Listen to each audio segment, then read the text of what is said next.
There's a new street fighter on your windowsill. The weapon is peace, the word is chill. Hello there, gang, and welcome to another episode of Displaying Model Behaviour, the Earth's most up-to-date action figure video podcast. So take off your pants, crack a beer, and let's talk toys. By the hoary hosts of Hogarth, they've finally done it. Marvel Legends. What am I trying to say? Round of applause. I was going to say circle of applause. What am I talking about? Round of applause. You have finally given us a classic Doctor Strange. Only took you about 20 years. Well, okay, Toy Biz had the license before then, but when did Hasbro pick it up? Like 2012, 2013? It's been a long time. Shouldn't have left you without a dope beat to step to. We've finally got classic Doctor Strange, and oh me, he looks so good. I mean, well done. That's what the circle clap was all about. That's going to become a thing now. Look for the t-shirts. Model Behaviour. Circle clap. He's perfect, dare I say. He's an exclusive to certain stores. I'm not sure which ones. Go follow someone who knows what they're talking about. But he was debuted, presented by Boog. Boog Nice? Is that the one? I see the name all the time. So very, very prolific content creator. He got the reveal of the new classic Doctor Strange. And where do we even begin with this guy? First of all, he's got two different heads, and they're both classic 70s Strange with the big hair, with like the pepper dusting, the salt and pepper at the sides. But one of them actually has the kind of meditative, that's what I'm trying to say. Words are hard. Meditative kind of, casting a spell look on his face, which looks really, really cool. And the other one is just, typical kind of eyes open, ready to go kind of look. But then we've got the battle axe, we've got the stick of Jujinkami, I don't know what they're called, nerds. But then also we have the blue face as well, which I recognize from artwork. What it's actually from story-wise, I don't know. Something mystical, I suppose. But it does look kind of cool. His costume doesn't match the costume that the Blueface version of him has. So it doesn't quite sort of mash up properly. But it doesn't really matter because we're buying this because we want a classic Doctor Strange. We're excited about this because we've got a great looking classic Doctor Strange. So folks, check out Boog Nice. I think it's on his Instagram, and see all the details of where it's available and what the actual information is. But certainly this is a reason to be cheerful. Finally, we've got a great looking Doctor Strange. Sticking with Marvel Legends, they revealed their Marvel Unlimited bonus exclusive figure for people who subscribe to Marvel Unlimited. This always sticks in the craw of the English readers occasionally because we don't get the bonus figures. We sign up to Marvel Unlimited, we pay our money, but we don't get any of the benefits. What's up with that? I mean, seriously, come on. We're paying like $70-$80 a year for this. You don't want to just throw us a bone? Apparently not. Well, this year you're getting the Pirate Kitty Pryde, who looks kind of fun. I mean, these figures are never anything like super blowaway, because you would have thought, being an exclusive figure, these would be in really high demand. But actually, they normally go relatively inexpensively on the back. I keep saying back issue market, but you know what I mean, the second-hand market. This Kitty Pryde looks like fun with the little bandana, neckerchief. Wow, you can tell it's late in the day when I'm making these kind of verbal slip-ups. But yeah, she looks like fun, but she's just kind of a kit-bashed sort of figure. But yeah, so if you're an American Marvel Unlimited subscriber, then bully for you because you're getting a Kitty Pryde. And the rest of us in the UK can just be sobbing into our cereal.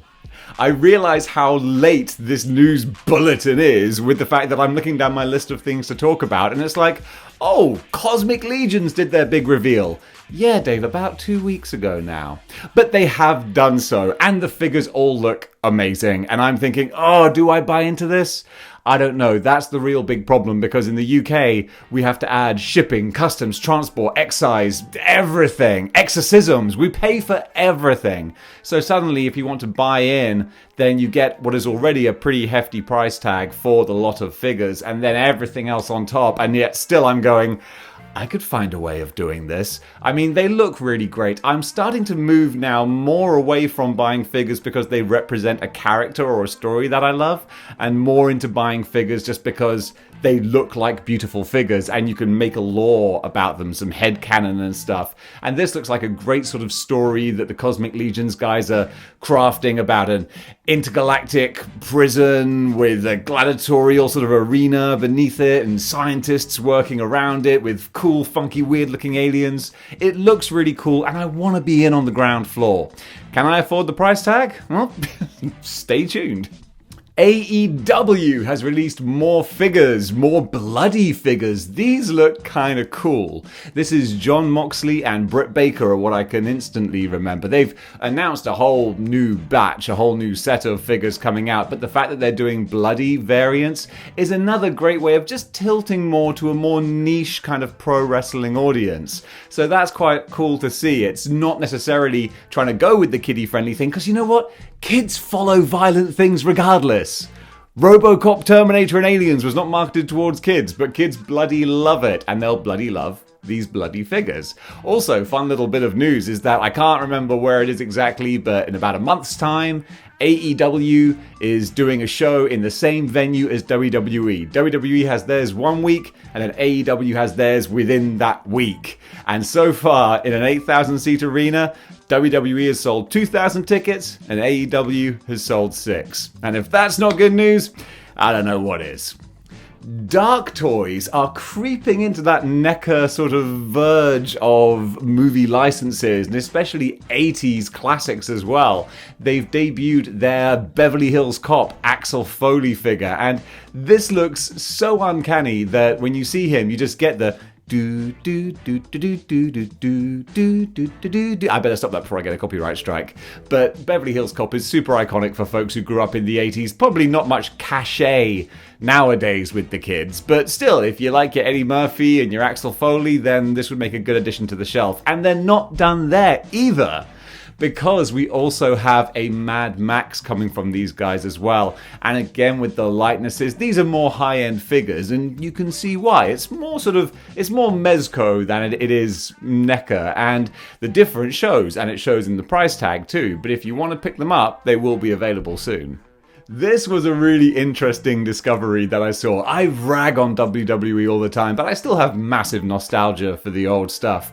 And they've done a mashup of Garbage Pail Kids plus WWE characters splooshed together, and it kind of works in this really toyetic, weird, hyper-stylized, odd-looking creation, and it's not something I would want in my room, but looking at these, I'm like, gosh, Garbage Pail Kids always kind of freaked me out when I was a kid. I was like, even as a kid, I'm thinking, nah, this is kind of gross and weird.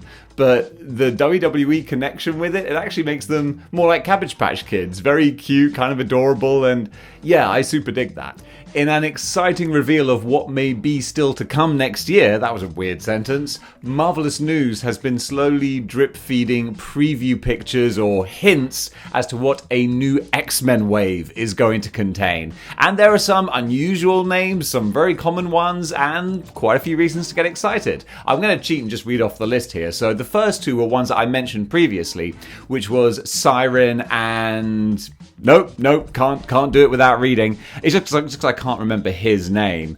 Darwin, that's it. I keep thinking Archimedes, but I know it's not Archimedes. Darwin, Siren and Darwin were the two first rumoured announcements. Then after that we had Havoc, so we don't know what form of Havoc, but I'm guessing maybe the black costume, white swirly whirly one, because we've got classic X Factor, so the earlier Havoc with the rings around his head, that could be a likely candidate. Then, as well as him, we have Wolverine. It just says Wolverine. So, come on, it's an X-Men wave. Of course we're going to throw in a Wolverine. Goodness only knows which one, but still, it'll be interesting to see what take they do on him. I'd kind of like an Astonishing X-Men Wolverine. We haven't had one of those for a long, long time, so we'll see about that. Then Sabretooth. Again, don't know what Sabretooth this is. If it's a bigger animated style one, that could be super fun. So time will tell, as I said before. Then Vulcan, so the third Summers brother. I don't really know anything about him. He's like one of the Summers brothers who ended up in space. That's all I know. And also a big favourite from the 90s, Maggot. So we could be seeing a Maggot figure next year, which I would actually be really up for. I always associate Maggot with the end of my interest in the X-Men. Not because of the character, but just he joined around the time that Onslaught had wrapped up. They had brought back Magneto. There didn't seem to be like a real interesting direction that they were going, and I kind of fell off. But Maggot didn't last very long either. He's still around now, but he was never a big thing. But if he's big enough to warrant an action figure, that makes me kind of happy. And then the only thing that hasn't been revealed yet is the Build-A-Figure. And some people are joking that because this is such a random wave, we could get maybe a random Build-A-Figure. And that would actually be really cool. That would fill out the ranks of X Factor, and I think a lot of people have been asking for that. So roll on 2022 and maybe we'll find out. Just like you can't stop The Rock, you also can't stop DC Multiverse making Batman-related figures. And they have made a new Red Hood one from the Three Jokers storyline. I don't know much about that, although it sounds like a really interesting story, where it turns out that there were actually three Jokers all along. And whenever you see Joker acting in a certain kind of way, like super psychotic or super campy, that's actually a different person. And I never read the story, but that was just the impression that I got from what I heard, and that actually sounds really interesting. But still, this was the Red Hood from that comic appearance, and if you like your Bat family, then you're in luck. And if you're one of those people humming and hawing and moaning about, DC only making Batman figures, well, this is just par for the course. Oh, this is an out-of-date list. When I saw my next item was Sentinel brackets loose knee. Yeah, we all know about Sentinel knee gate now. The knees are not on ratchets. That is not a good thing. They can get loose very, very easily. I've mentioned this before in my previous Sentinel video. Or my previous Galactus video. It's a shame. It's silly that people have to do this themselves if they have a loose knee, and it's kind of a black eye for HasLab. It's not a good look. Hopefully they learn from this and we don't have any wobbly joints on Galactus, because come on now, Hasbro, you really got to bring it home. You can't afford to do this twice, all right? The fact that we didn't get the Sentinel before we plonked down our money for Galactus, that the optics on that aren't great. So let's see if we can just up our game. And you heard that noise? That's the sound of ratchets. That's what you want to put in the knees. Then, no more problems. See, they should just come to me about these things. Speaking of DC, or more to the point, McFarlane, nothing to do with DC, they have announced more Warhammer 40,000 figures, and in this case, Genestealers. And these things, they look kind of cool. So Genestealers are kind of Warhammer's answer to the Xenomorph, but more colourful and bright. And then again, so are the Kenner ones. But yes, they're these creepy Xenomorph, big spiky claws and teeth and gnashing nasty alien creatures. And hey look, gnashing nasty creatures, that's what McFarlane toys do best. And it looks like they've done a really good job of capturing these nasty little buggers. So they are going to be on your store shelves. That's what I was trying to say. They'll be on your store shelves soon. And you can pick them up, add them to your Warhammer display, or if you're going down the Cosmic Legions route, you throw in a couple of Genestealers and they'll look right at home. Moving away from action figures now, over to the small screen, we have the Hawkeye trailer, and this trailer looked really good. I'm very, very excited for this. Marvel so far on Disney Plus has been a real mixed bag for me. Some things I've really enjoyed, other things I almost gave up on entirely, Falcon and the Winter Soldier. But Hawkeye looks like it's going to be fun, light-hearted, a good kind of tale set at Christmas, tying back into some Endgame stuff as well. I don't know if you've seen the trailer, excuse me, or if you're trying to avoid it, so I don't want to give any spoilers. What I will say though is that it looks like fun, and I like a nice fun show. And Jeremy Renner, I think, is very charismatic on screen. He's a very average looking dude, but he just has a pathos to him that makes him likable to me. And I forget the name of the actress, but the lady playing Kate Bishop, I instantly saw her and I thought, yes, you look the part. This is probably going to be a good time. So we'll find out round about Christmas. Also, I didn't mention this before when I did a video talking about the new Spider-Man 2 game coming out, the sequel to Sony's Spider-Man, and the fact it has Venom in it. What I didn't know at the time was that Venom is only being voiced by Tony Todd, the Candyman himself. Not only the Candyman, but also the mortician or the coroner from the Final Destination movies. And I'm sure I'm doing him a disservice because no doubt this guy is a prolific actor who has been in a bunch of stuff.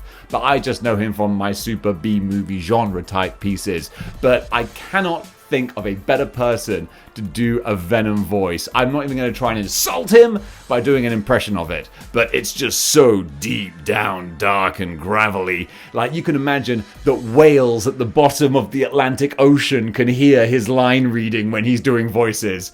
He'll be like, "I'm the Candyman," and they'll be like, "Bloody hell, that's the Candyman over there." I just did an impression when I said that. I wouldn't.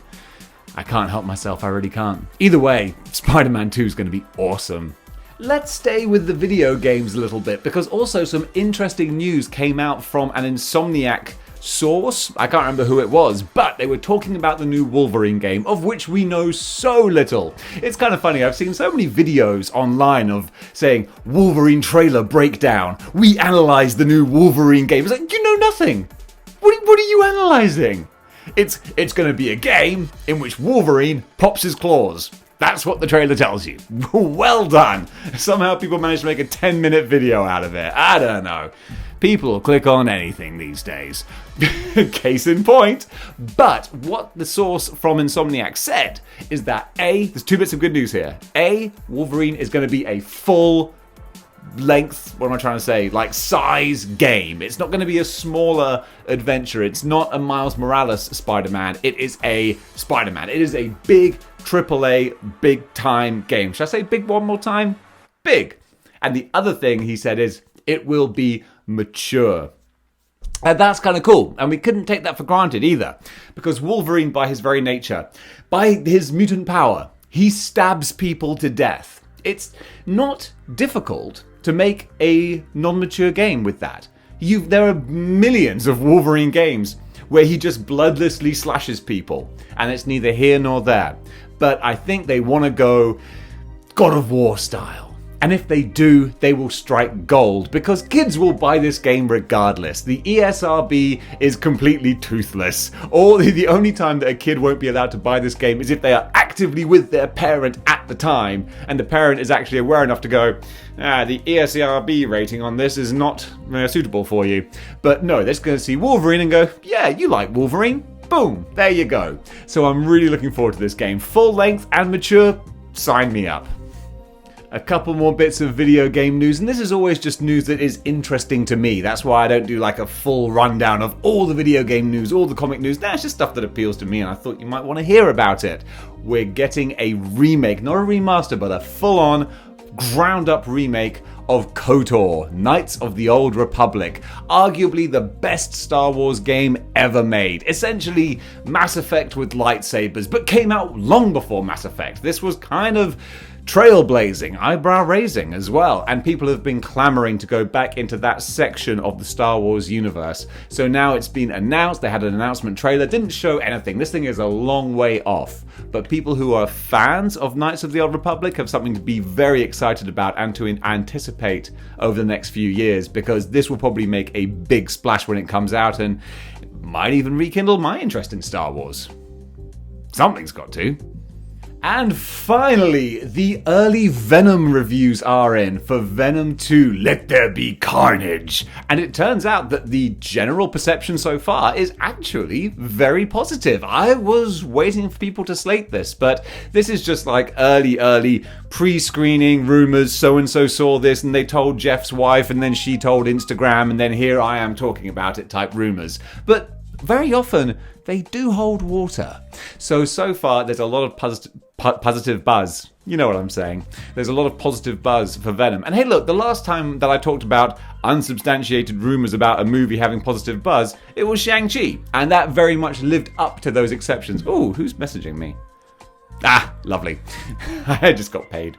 So yes, Venom 2 looks really great. And guys, that will do it for this slightly slapdash episode of Good News. I've been putting this off for such a long time, not because I've wanted to, but just because I haven't stopped working. I've just been working so much that it's becoming, well, not a problem because, unfortunately, We all gotta work. But this is very cathartic to be able to sit down and make another video. Makes me very happy to do it, to be able to re-communicate with you guys. I've got to stop filming after work because my brain is just not connected to my mouth, and I hope you can find some enjoyment out of this. But guys, if you did, then please like, share, and subscribe. Doing so will have you join the 6-1 clicks, because you click the buttons to do that. And if you want to go one step further, although judging by how much I've garbled my way through this episode, I can't imagine why, but if you do, you can go to patreon.com/displaying model behavior.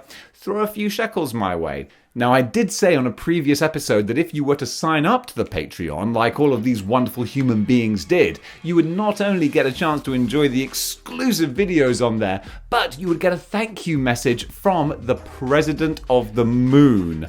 Then after saying that, unfortunately, I was informed, and I was straight up telling you, that there was some civil unrest issues on the moon, and unfortunately he's a bit too busy to write those. And I'm afraid the situation has gotten worse. The protesters are lining the streets. They're not happy with his moon policies, and honestly, his hands are a little bit too full. So he'll get those messages out when he can do, but it's going to take a little while. But bear with me because they're coming. But in the meantime, you can enjoy all the bonus videos over on Patreon. And why wouldn't you want to do that? Don't write in and tell me. I can imagine my stupid face, the way I keep on rambling. I've heard it. But guys, thank you so much for watching, and until next time. No, wait, I'm not doing that anymore. And until next time. And until next time. It's getting there. I'm trying to think up something. And until next time, keep displaying model behavior. Chill.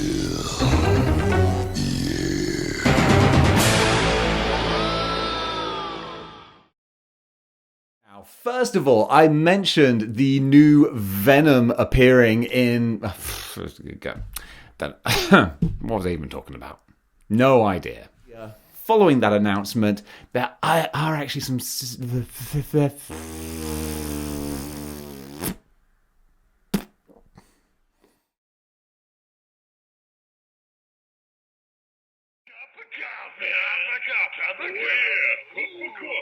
Big time coffee.